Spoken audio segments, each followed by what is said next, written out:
The Battle of Dien Bien Phu marked the end of the French involvement in Vietnam. During the 1954 Geneva Conference, the French negotiated a ceasefire agreement with the Viet Minh. As a result of this conference, Vietnam was divided into two separate nations at the 17th parallel. South Vietnam was declared a republic, and Ngo Dinh Diem became the president of South Vietnam.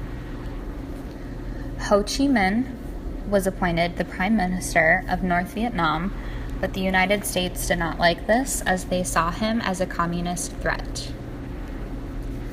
The United States got involved in the Vietnam War to protect South Vietnam against communism.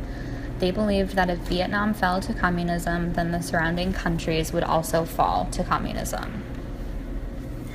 In 1961, President Kennedy takes office in the United States.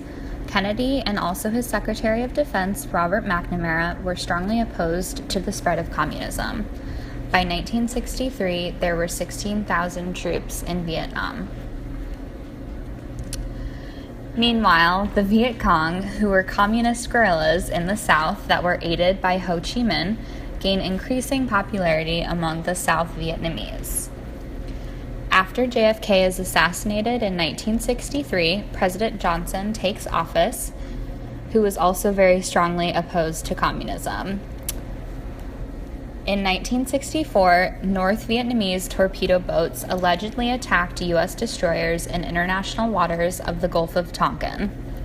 The Gulf of Tonkin Resolution gave the president complete control over what the U.S. did in Vietnam, even without a declaration of war from Congress. This led to the tremendous escalation of U.S. troops to Vietnam.